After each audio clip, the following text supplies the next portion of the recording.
Hey folks, it's Mark with Firearms Outdoors, and I need you to stop everything. Put down the firearms, put down everything. We are stopping this job site, we're stopping this show, and we're having a safety stand down. This is super important. I don't care if you watch any other FMO videos ever. I want you to watch this one. Stick around.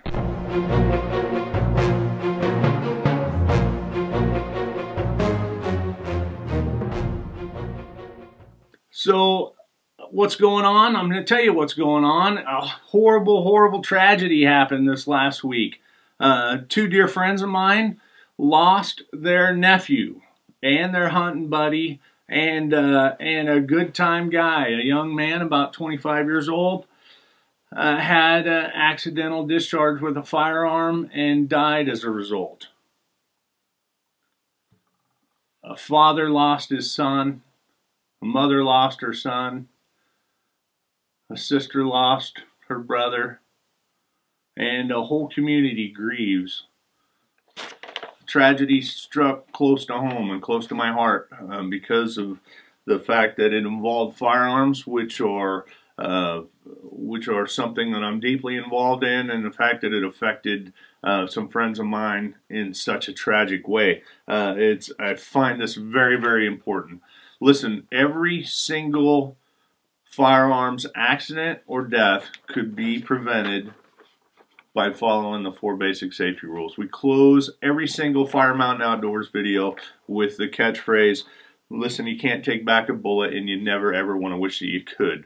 So follow these rules, and we're just going to talk about these again. I want to ingrain these. I want you to adopt these and ingrain these and understand that if you follow these, and if you understand that these are a rule, and these are not a guideline or a suggestion, but if you follow these as a hard and fast rule and don't break any of these, then you will never ever cause an injury or a death due to your firearm, unless it was a bad guy that just plain needed to die. So, number 1, treat all firearms as if they are loaded until you've proven otherwise. Treat every single firearm as if it's loaded. A lot of accidental or negligent discharges result as a result of people thinking that the firearm was unloaded. So we treat every single firearm as loaded. I think rule number 2 should be rule number 1. I think rule number 2 is the very, very most important one. Never point the firearm at anything that you don't intend to destroy. Never let your muzzle cover anything that you don't want to destroy.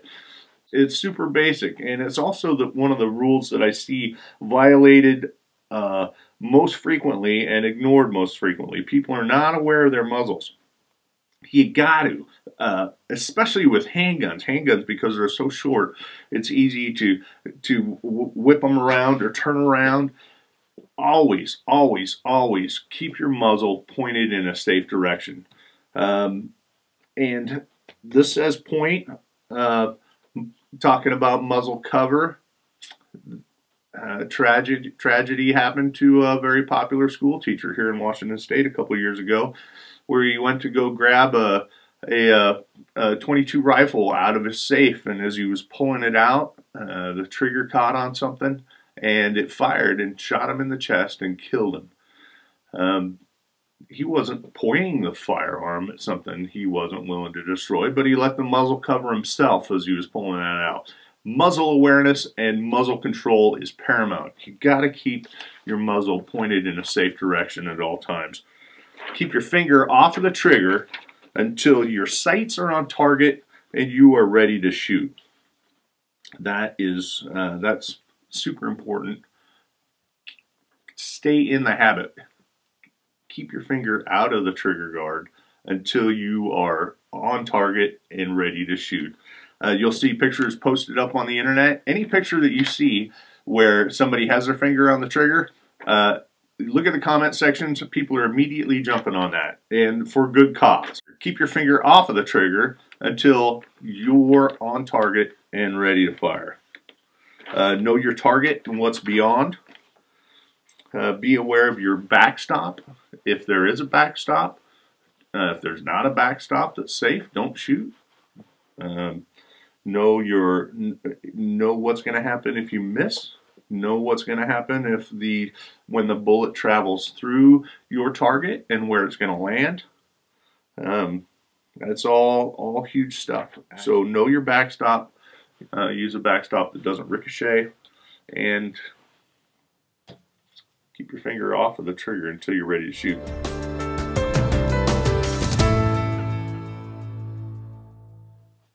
Negligent discharge right here in this very room. Happened about 6 years ago.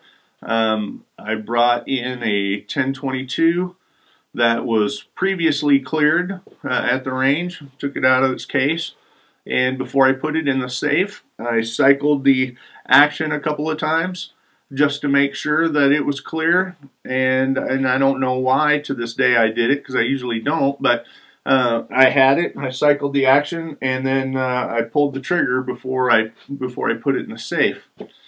And it fired, and I shot a hole through my tool pegboard there on the back wall. The extractor did not extract that round.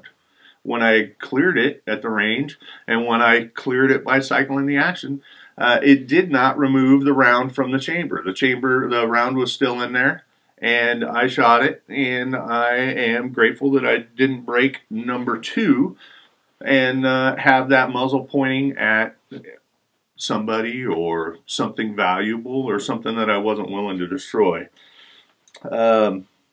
Another accidental discharge would be one time my son and I were we were down at the range, and we were going to shoot, and he loaded up the magazine in an SKS and dropped the bolt, and it fired. I reiterated the rules to him and told him to make sure his fingers were off of the trigger. And he assured me that the fingers weren't on the trigger, and I told him, well, there is no way that firearm could fire if your fingers weren't on the trigger. So keep your finger off of the trigger. And we shot that magazine, and he stuck another magazine in there and dropped the bolt, and the round fired. It fired the first round. We diagnosed the problem later, and it was a mechanical problem. The firing pin was getting wedged in the bolt, and when the bolt dropped, it actually fired. So especially whenever you're dropping a slide or dropping a bolt, I'm super grateful that he did not break rule number 2, that muzzle was pointed in a safe direction, and that didn't result in any injury or death. So be super aware if you're loading a firearm or dropping a slide or dropping a bolt.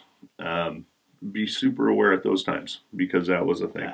I was a very young man, probably 12 or 13 years old, and I had a 22 rifle, and my folks had gone to town, and I was kind of bored and looking for something to do, so I grabbed that rifle and I was going to shoot some cans, and I saw that the family dairy goat was standing behind a fence post, and I thought, you know what, I could scare that goat by shooting that fence post.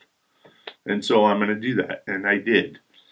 Except the goat humped up and ran off. And I went and looked at that fence post, and it was a lot skinnier at the bottom than it was at the top. And I didn't know everything like I thought I did at 12 years old. And I went and looked at the goat, and I had gut shot that goat with a 22 round. So I spent a very long 2.5 hours sitting with a gut shot dying goat that provided our family with milk while I waited for my parents to come home. And then they had to make that decision if they were going to put the goat down, or we were going to take it to the vet, or what. And my dad made the decision that we had to put that goat down. I hoped for an ass whooping from that, for maybe some absolution. Maybe I could just pay my penance by getting my ass whooped, and I'd be off But my old man said, no, he said, you're just going to have to live with that and live with that knowledge of what you did. And think about that for the rest of your life. We close every show with, you can't take back a bullet, and you never ever want to wish that you could. Don't put yourself in a situation where you are going to regret breaking one of these rules and injuring somebody or killing yourself and putting yourself in the spot to cause your family a giant ton of heartache and misery. Don't do it. Follow those 4 basic safety rules, folks. If you're not willing to commit to following these at all times, then that firearm, that great force equalizer, that food harvesting tool, that fun piece of recreational equipment that you have is a hazard. It's a threat to yourself and your family. And if you're not willing to follow these rules and stay safe with it, then you should take up golf. Be safe, shoot straight, follow those 4 basic safety rules. Thanks for watching.